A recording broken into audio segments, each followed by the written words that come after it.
ఇక పల్లెల్లో ప్రస్తుతం వ్యవసాయ పనులు ముమ్మరంగా జరుగుతూ ఉండడం, పట్టణాల్లో ప్రజలు ఎవరి పనుల నిమిత్తం వారు వెళ్లిపోతూ ఉండడంతో ఇళ్లలో ఎవరూ ఉండడం లేదని ఎన్యూమరేటర్లు అంటున్నారు. దీంతో సర్వే మందకోడిగా సాగుతుంది. గ్రామీణ పట్టణ ప్రాంతాల్లో వివరాల సేకరణకు ఎప్పుడు వస్తారనే వివరాలను ప్రజలకు తెలియజేయాలని పలువురు సూచిస్తున్నారు. జగిత్యాల జిల్లాలో పలుచోట్ల కుటుంబ ఆస్తులు, భూముల వివరాలను చెప్పేందుకు నిరాకరిస్తున్నారు. భద్రాద్రి కొత్తగూడెం జిల్లాలోనూ పలుచోట్ల ఇదే పరిస్థితి కనిపించింది. ప్రభుత్వ పథకాలు అందవేమో అన్న భయంతో ఆస్తుల వివరాలు ఎందుకు అని ఎన్యూమరేటర్లను పలువురు ప్రశ్నిస్తున్నారు.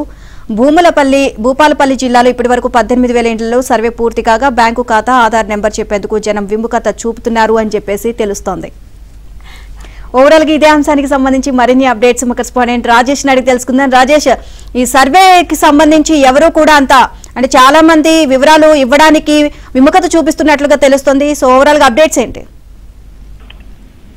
మొత్తానికి కాంగ్రెస్ ప్రభుత్వం చేపట్టినటువంటి సమగ్ర కుటుంబ సర్వేకి సంబంధించిన అంశంలో ఎన్యూమరేటర్స్ అన్ని కూడా పూర్తిగా పనినంతా కూడా ముందుకు వెళ్తున్నాయని చెప్పవచ్చు. అయితే పర్టికులర్ గా సమగ్ర ఇంటింటి కుటుంబ సర్వే చేసినటువంటి సందర్భంలో కొన్ని చోట్ల ప్రజల నుంచి విముక్త ఎదురవుతున్నటువంటి పరిస్థితి కనిపిస్తుంది. ఎందుకంటే ప్రభుత్వం కొన్ని నిబంధనల ప్రకారం ఈ సమగ్ర కుటుంబ సర్వే చేయాలని చెప్పేసి నిర్ణయించింది. దానికి అనుగుణంగా ముందుకు వెళ్తున్నటువంటి సందర్భంలో ఆ వ్యక్తిగత సమాచారంతో పాటుగా ఆస్తులకు సంబంధించిన సమాచారాన్ని ఇవ్వడానికి చాలా చోట్ల విముఖత ఎదురవుతుంది. ఎందుకంటే తమకు ఈ స్థాయిలో ఈ మేరకు ఆస్తులు ఉన్నాయని చెప్పేసి సమగ్ర కుటుంబ సర్వేలో భాగంగా వివరాన్ని బయటకు ఇస్తే రాబోయే రోజుల్లో కానీ భవిష్యత్తులో కానీ ఇతరత్ర ఇబ్బందులు జరిగే అవకాశం ఉన్నట్లు వాళ్ళకు ఒక అపోహలో ఉన్నట్లు తెలుస్తుంది. దానికి సంబంధించిన విషయంలో వెళ్ళినటువంటి సిబ్బందితో వాళ్ళు వాగ్వాదం దిగుతున్నారు. కొన్ని చోట్ల నేరుగానే